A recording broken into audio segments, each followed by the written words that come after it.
اب میں گزارش کروں گا جناب جمیل احسن صاحب سے کہ وہ علامہ اقبال کو منظوم خراج عقیدت پیش کریں. جمیل احسن صاحب.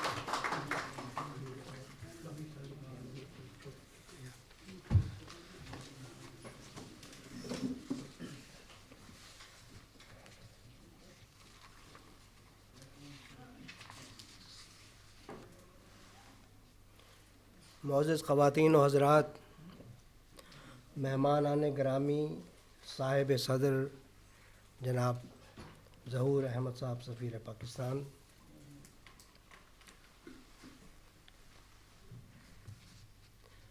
ایک شاعر کا ذکر اگر شاعری میں نہ ہو تو پھر میرے خیال میں وہ محفل ادھوری ہے، اور یہ بھی یقیناً ایک مزدہ جاں فضا ہے کہ اقبال اکیڈمی کا وجود اور اس کا یہاں بنیاد جو ڈالی گئی یقیناً آپ سب کے لیے بہت خوشی کا باعث ہے. خاص طور پہ میں سمجھتا ہوں جو لوگ ادب سے وابستہ ہیں، مجھ جیسا طالب علم، تو ان کے لیے تو اور بھی ضروری ہے کہ ادبی محافل کی جو کمی تھی اور سیاسی شور و غوغا زیادہ تھا، تو اس سے تھوڑا سا ہٹ کر ہمیں یکسوئی میسر آئی. میں تمام حضرات کو مبارکباد پیش کرتا ہوں.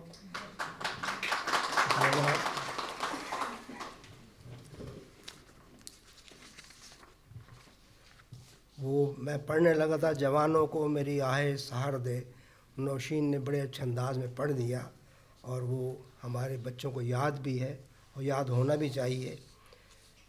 بلکہ بچپن میں تو آپ سب نے علامہ اقبال کی وہ نظم تو یقیناً سنی ہوگی جو ہمیں کبھی بھولتی ہی نہیں، اور بالکل، اور اس کا مفہوم جو ہے ہمیشہ تابد قائم و دائم ہے کہ لب پہ آتی ہے دعا بن کے تمنا میری زندگی.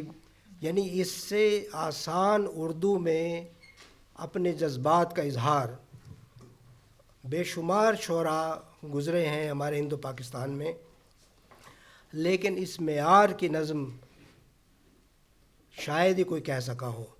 بلکہ یوں بھی کہنا چاہیے کہ پاکستان میں علامہ اقبال کا وجود ایک ایسا خوبصورت استعارہ، ایک ایسا ادبی مینار تھا کہ اس کے بعد کسی نے بھی وہ مقام حاصل نہیں کیا. حالانکہ لوگ وہی ہیں، سیالکوٹ وہی ہے، اور ہمارا سلیبس بھی تقریباً وہی ہے، لیکن یہ کچھ کمی ہے. یوم اقبال بصد شوق منایا جائے. جناب آپ کے لیے یوم اقبال بصد شوق منایا جائے، روح اقبال کو محفل میں بلایا جائے.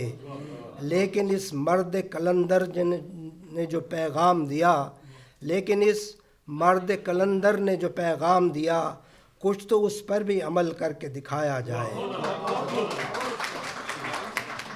اور ظلمت کفر کو دنیا سے مٹانے کے لیے مشعل نور ہدایت ہے پیام اقبال.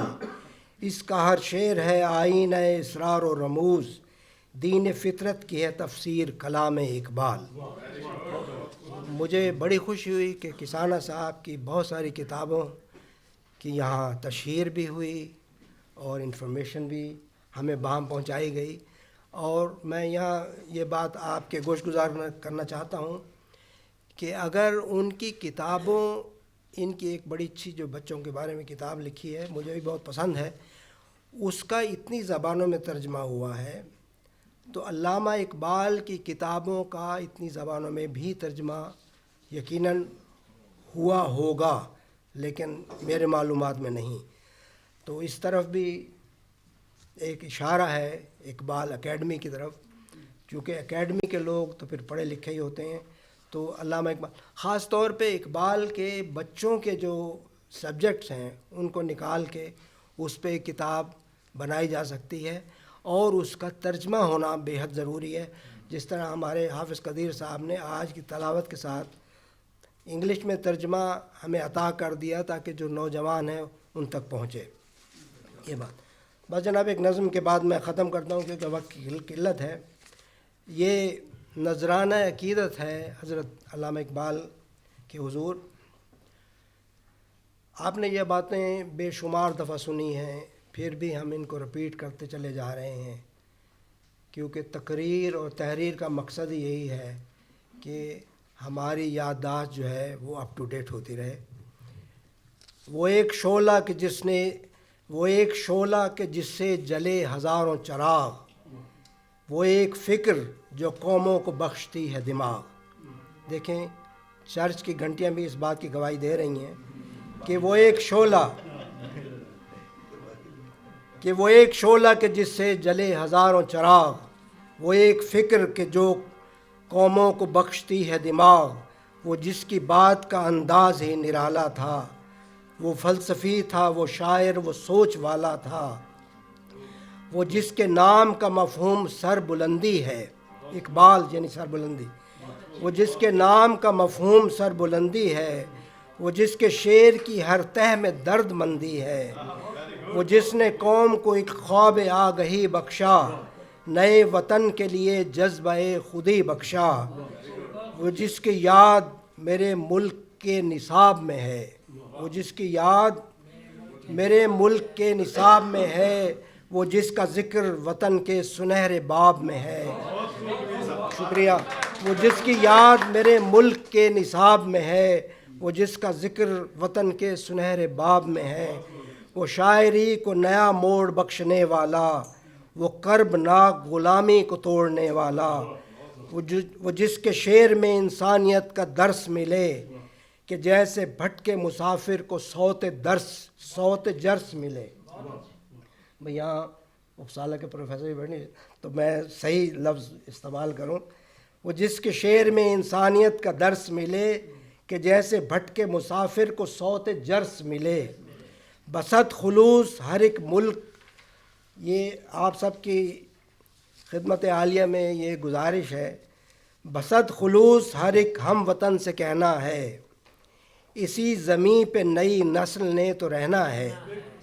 انہیں بھی شاعر مشرق سے روشناس کریں، انہیں ادب کو سمجھنے کا التماس کریں.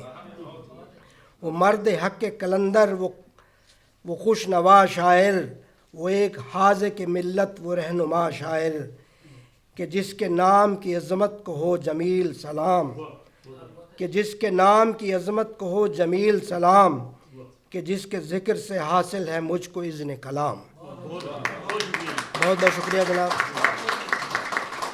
مجھے یہاں بلانے کا اور آپ سے مخاطب ہونے کا. شکریہ.